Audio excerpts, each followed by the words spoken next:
Bonsoir, merci beaucoup, je vous remercie vivement.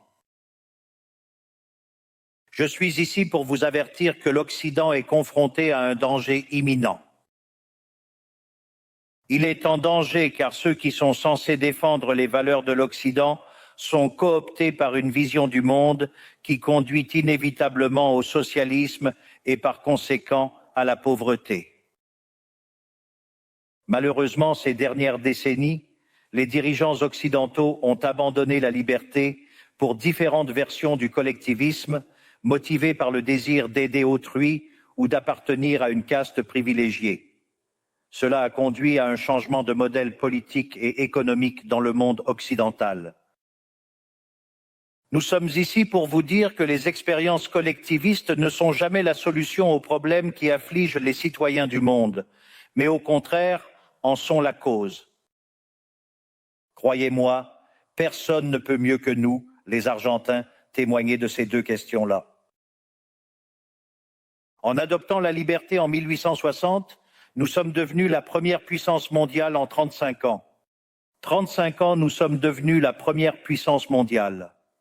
Alors que lorsque nous avons embrassé le collectivisme, au cours des 100 dernières années, nous avons vu nos citoyens s'appauvrir systématiquement jusqu'à tomber au 140e rang mondial. 40 du monde. Mais avant de pouvoir discuter, il est important d'examiner les données qui soutiennent pourquoi le capitalisme d'entreprise libre n'est pas seulement un système possible pour éliminer la pauvreté dans le monde, mais c'est le seul système moralement souhaitable pour y parvenir. De l'an 0 à environ 1800, le PIB habitant mondial est resté constant. L'histoire du progrès économique indique que le PIB habitant n'a pas beaucoup changé pendant cette période. En examinant un graphique de l'évolution de la croissance économique au fil de l'histoire, on observe une courbe en forme de bâton de hockey, une fonction exponentielle constante pendant 90% du temps, puis une explosion exponentielle à partir du 19e siècle. La seule exception à cette histoire de stagnation a été la découverte de l'Amérique au XVe siècle. Mais sauf cette exception, de l'an 0 à l'an 1800, le PIB par habitant mondial est resté stagnant. Cependant, non seulement le capitalisme a généré une explosion de richesse depuis qu'il a été adopté comme système économique, mais si l'on analyse les données, on constate que la croissance s'accélère tout au long de la période.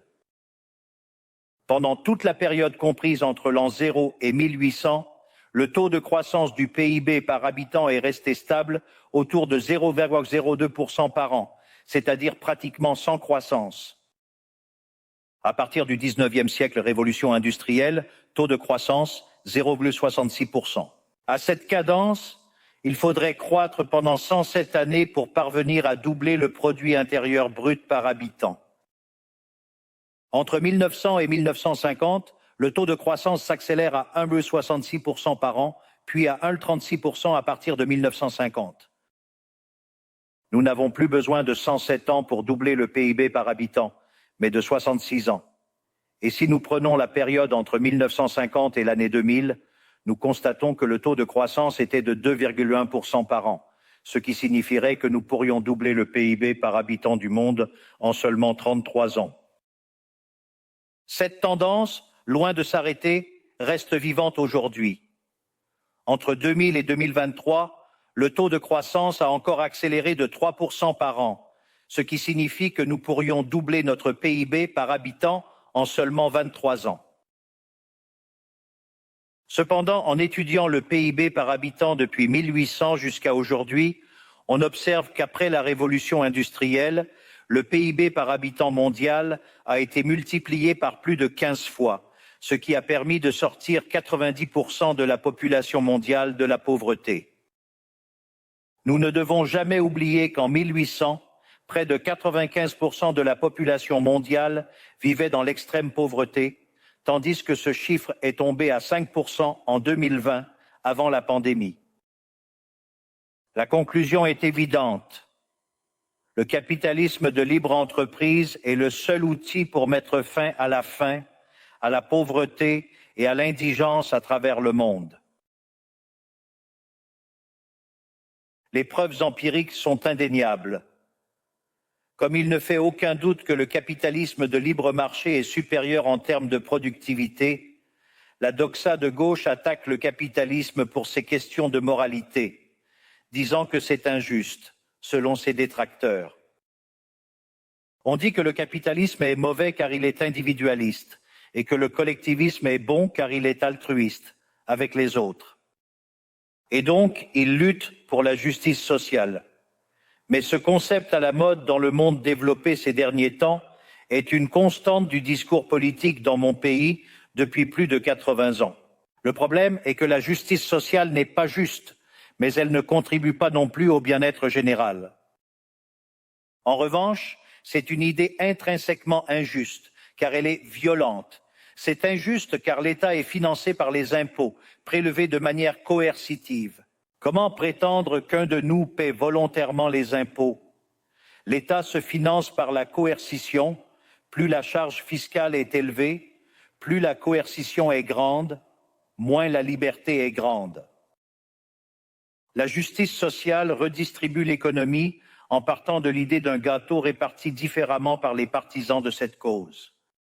Mais ce gâteau coûte cher, c'est une richesse générée par un processus de découverte de marché, selon Israël Kirchner. Si le bien ou le service offert par une entreprise n'est pas souhaité, elle fait faillite sans s'adapter à la demande du marché. Si vous produisez un produit de qualité à un bon prix, vous réussirez et produirez davantage. Le marché est un processus de découverte où le capitaliste trouve la bonne direction. Si l'État punit le capitaliste pour son succès et le bloque dans ce processus de découverte, il détruit ses incitations et la conséquence sera moins de production et un gâteau plus petit, préjudiciable à la société. Le collectivisme, en entravant la découverte et l'appropriation de ce qui a été découvert, limite l'entrepreneur et l'empêche de produire de meilleurs biens et services à un meilleur prix. Pourquoi les institutions, la politique et la théorie économique diabolisent-elles un système économique qui a sorti 90% de la population mondiale de l'extrême pauvreté, qui le fait de plus en plus rapidement et qui est juste et moralement supérieur? Grâce au capitalisme, le monde est actuellement à son apogée. Jamais dans l'histoire de l'humanité, il n'y a eu plus de prospérité qu'aujourd'hui. Le monde actuel est plus libre, plus riche, plus pacifique et prospère que jamais dans notre histoire. Cela est vrai pour tous, mais en particulier pour les pays qui sont libres, où ils respectent la liberté économique et les droits de propriété des individus. Parce que les pays qui sont libres sont 12 fois plus riches que les opprimés. Le dire plus bas, la distribution des pays libres vit mieux que 90% de la population des pays réprimés. Il a 25 fois moins de pauvres dans le format standard et 50 fois moins dans le format extrême. Et comme si cela ne suffisait pas, les citoyens des pays libres vivent 25% de plus que ceux des pays réprimés. Maintenant, pour comprendre ce que nous venons défendre, il est important de définir de quoi nous parlons lorsque nous parlons de libertarisme.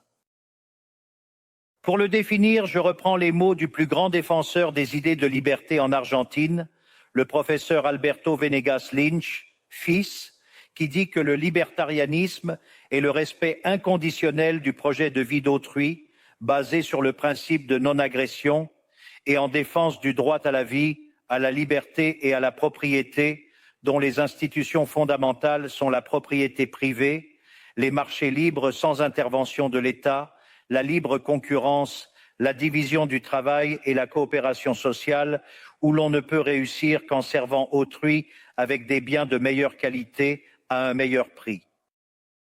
D'autre part, le capitaliste, l'entrepreneur prospère, est un bienfaiteur social qui, loin de s'approprier la richesse d'autrui, contribue au bien-être.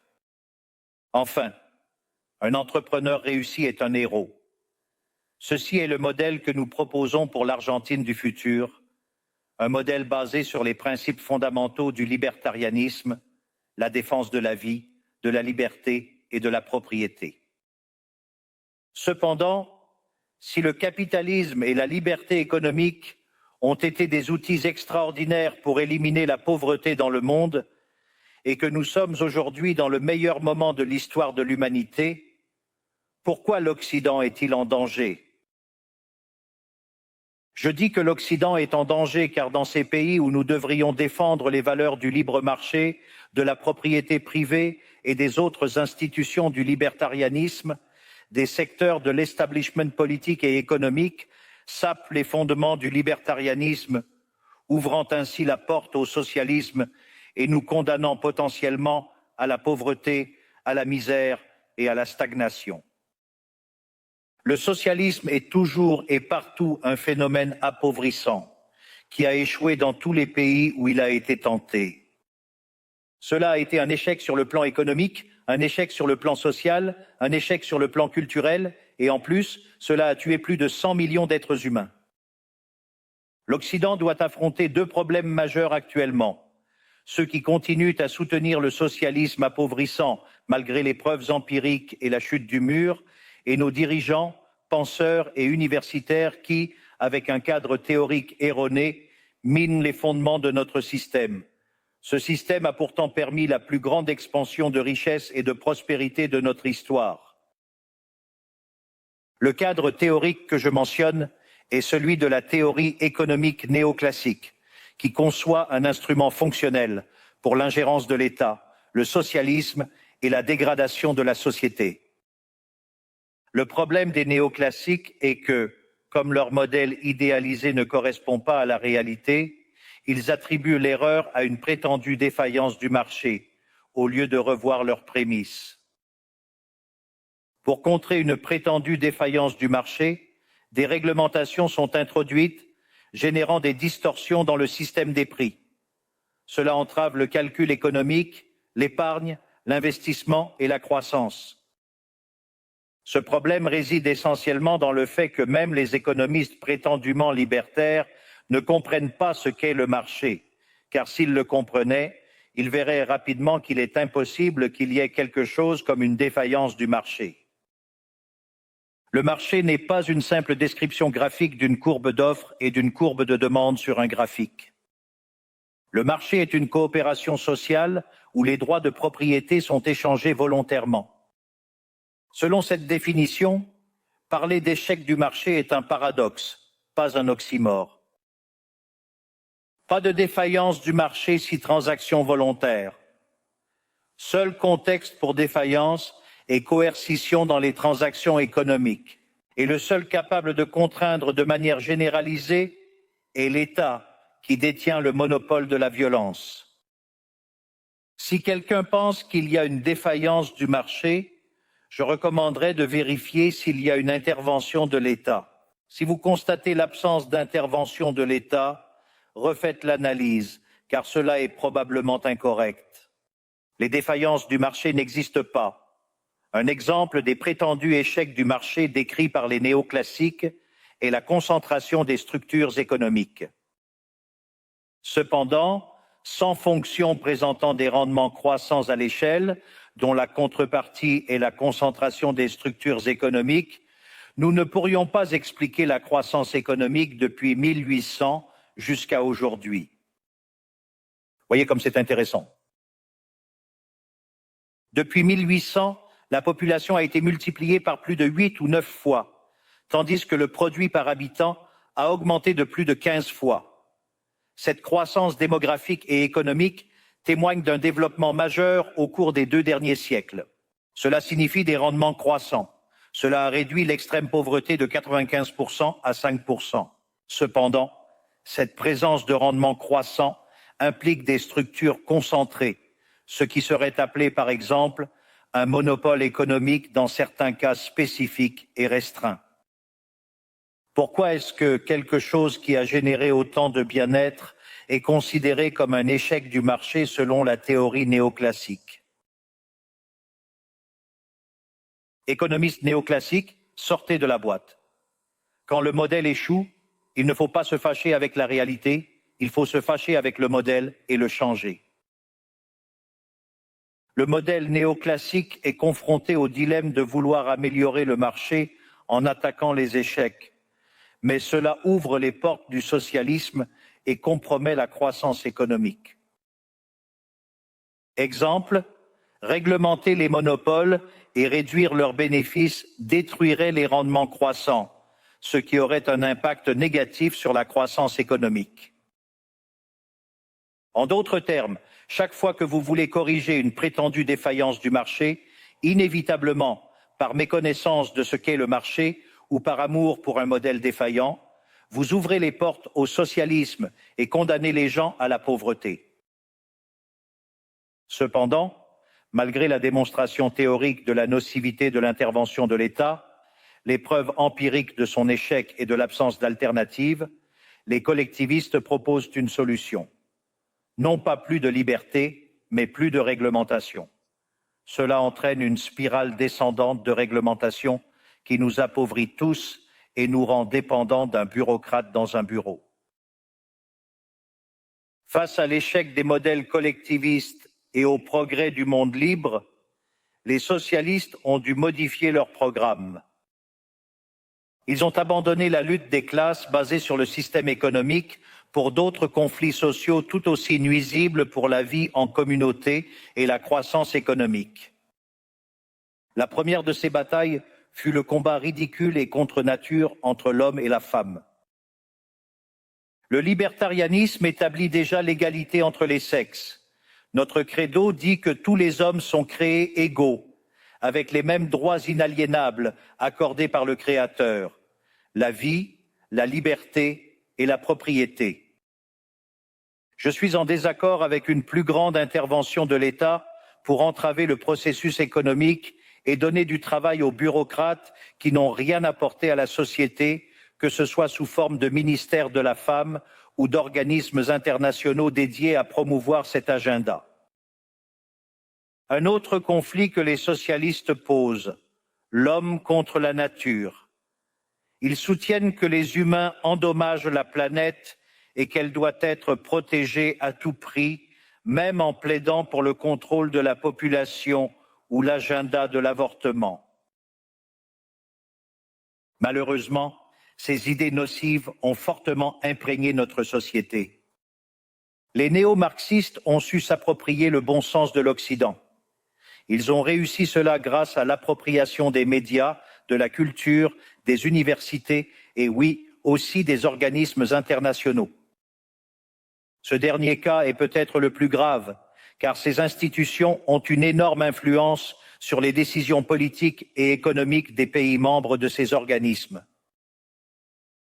Heureusement, nous sommes de plus en plus nombreux à oser prendre la parole, car si nous ne combattons pas ces idées, le seul destin possible est d'avoir de plus en plus d'États, de réglementation, de socialisme, de pauvreté, moins de liberté et par conséquent, un niveau de vie plus bas. L'Occident a déjà commencé à emprunter ce chemin. Cela peut sembler ridicule de dire que l'Occident s'est tourné vers le socialisme, mais cela n'est ridicule que si l'on se limite à la définition économique traditionnelle du socialisme, qui établit qu'il s'agit d'un système économique où l'État est propriétaire des moyens de production. Selon moi, il serait judicieux de mettre à jour cette définition pour qu'elle reflète les circonstances actuelles. Aujourd'hui, les États n'ont pas besoin de contrôler les moyens de production pour contrôler la vie des individus. Avec des outils comme l'émission monétaire, l'endettement, les subventions, les taux d'intérêt, les contrôles des prix et les réglementations pour corriger les échecs du marché, ils contrôlent des millions d'êtres humains. C'est ainsi que nous en sommes arrivés au point où, sous différents noms ou formes, la plupart des offres politiques généralement acceptées dans la plupart des pays occidentaux sont collectivistes. Qu'ils se déclarent ouvertement communistes, fascistes, nazis, socialistes, sociodémocrates, nationaux-socialistes, démocrates chrétiens, keynésiens, néo-keynésiens, progressistes, populistes, nationalistes ou mondialistes. En réalité, aucune différence importante. Tous soutiennent que l'État doit diriger tous les aspects de la vie des individus. Toutes définissent un modèle opposé à celui qui a mené l'humanité au progrès le plus marquant. Nous venons ici aujourd'hui pour inviter les autres pays de l'Occident à reprendre le chemin de la prospérité. La liberté économique, le gouvernement limité et le respect de la propriété privée sont essentiels pour la croissance économique. L'appauvrissement par le collectivisme n'est ni fantaisie ni fatalisme, mais réalité incontestable. C'est une réalité que les Argentins connaissent depuis au moins une centaine d'années. Puisque déjà vécu, déjà traversé, car comme dit avant, depuis abandonné modèle de liberté qui nous avait enrichis, pris dans spirale descendante où chaque jour toujours plus pauvre. C'est ainsi, nous l'avons déjà vécu, et nous sommes là pour vous avertir des conséquences si les pays de l'Occident, riches grâce à la liberté, continuent sur cette voie de servitude. L'exemple argentin montre que la richesse, les ressources naturelles, la qualification et l'éducation de la population, ainsi que les réserves d'or de la Banque centrale, n'ont aucune incidence sur la situation économique du pays. Si des mesures entravent le bon fonctionnement des marchés, la libre concurrence, les systèmes de prix libres, si le commerce est entravé, si l'on porte atteinte à la propriété privée, le seul destin est la pauvreté. Par conséquent, pour conclure, je tiens à adresser un message à tous les entrepreneurs présents ici et à ceux qui ne le sont pas, mais qui nous suivent de partout dans le monde. Ne vous laissez pas intimider par la classe politique ni par les parasites qui vivent de l'État. Ne vous fiez pas à une classe politique qui veut se perpétuer au pouvoir et maintenir ses privilèges. Vous êtes des bienfaiteurs sociaux. Vous êtes des héros. Vous êtes les créateurs de la période de prospérité la plus extraordinaire. Qu'ils ignorent que leur ambition est immorale. Gagner de l'argent en offrant un meilleur produit, un meilleur prix, contribue au bien-être général. L'État ne donne pas d'avance. L'État n'est pas la solution. L'État est le problème lui-même. Vous êtes les vrais protagonistes de cette histoire et sachez qu'à partir d'aujourd'hui, vous avez l'Argentine comme alliée. Merci beaucoup et vive la liberté, bordel.